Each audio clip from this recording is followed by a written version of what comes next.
Mida vanemaks lapsed saavad, seda omanäolisemat tuba nad soovivad. See tähendab seda, et vanematel tuleb ette võtta remonttööd, renoveerimistööd.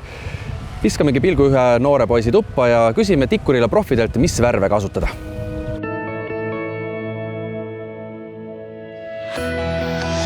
Meelis, kelle toas me oleme siin niimoodi?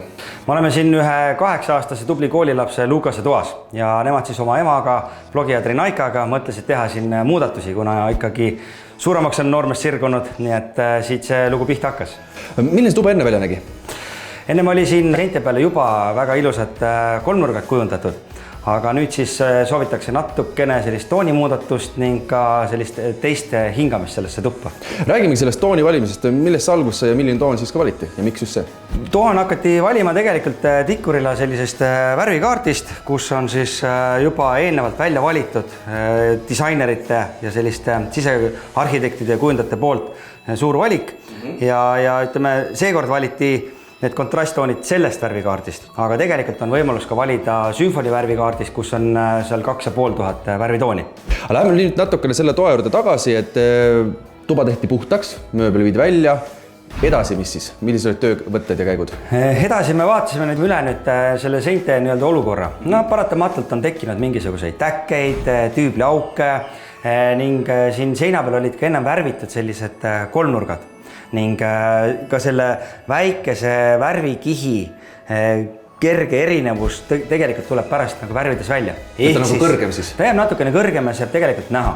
Nii et me kõigepealt siis pahteldasime kõik need augud ja raod täis, lihvisime ära. Kui lihvitud sai, siis seinad valgeks? Seinad värviti nüüd valgeks.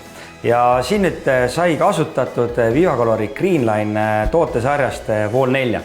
Wall 4 on siis selline hästi tervisele ohutud värvid, keskkonnale ohutud värvid Wall 4 või kogu sellel Greenline sarjal on olemas tegelikult Põhjamaade ökomärgis. Seal on olemas ka Eesti Allergialiidu tunnustus ning kui nüüd veel sellest Wall 4-st rääkida, siis ta on täismatt, sama jällegi pestav ja ka puhastatav värv ja täismatt on selles mõttes nagu hästi ilus ja selline pehme ja sume vaadata ja seetõttu ka selles lastetoas siis seda Wall 4-ga kasutati. Aga kui nüüd on tegemist näiteks mingisuguse teise ruumiga, köök, vannituba või WC või koridor, kus on näiteks ka rohkem vaja sellist puhastamist ja värv peab olema veelgi lihtsamini puhastatav ja veelgi tugevam, siis on sinna ka veel eraldi tooted. Näiteks sellest samast Greenline sarjast on Wall 20, aga on Vivacoloril ka teisi tooteid, näiteks Wall 7, mis on mattseinavärv ning Acrylat matt, mis on ka mattseinavärv ja see on ka hästi tugev ja kulumiskindel ning väga hästi puhastatav. Ja ühtlasi ka niiskuskindel. Just nimelt ja ka niiskuskindel. Ning kui tõesti vaadata, et neid tooteid on nii palju, siis tegelikult nagu ka kingade puhul, et neid on nii kaua hästi palju, kui sa näed neid riiulis, aga kui sa hakkad endale seda õiget valima, siis on vaja valida see täpselt õige ja sul. Milliseks siis tuba muutub? Toa siis otsustasime natukene täitsa ringi tõsta, ehk siis muudame voodi asukohta, muudame kappide asukohta ja põhi suureks muutuseks saab siis see, et me värvime toa uuesti üle. Et kõigepealt siis kuna meie kodus on läbiv toon hele, siis kõigepealt värvime seinad valgeks ja siis teeme mõlemasse seina Lukase toas teeme sellised rohelised väga stiilse värviga sellised kuubikud. Kas Lukasel endal ka sõnaõigust oli või tegi emme kõik? No emme suunas natukene selle toonivalikuga, ehk siis sai Lukasega läbi räägitud, et kuna ennem oli hall värv, siis mõtlesime, et võiks nagu midagi uuemat võtta ja otsustasime, et läheme siis rohelise värvi teemal. Ja hästi tore on see, et Vivacoloril on pisikesed testpotsikud ja nii saigi käidud siis värvipoes võtta 3 tooni ja siis oli juba sõnaõigus Lukasel, et milline on see lõpp roheline toon tema toas.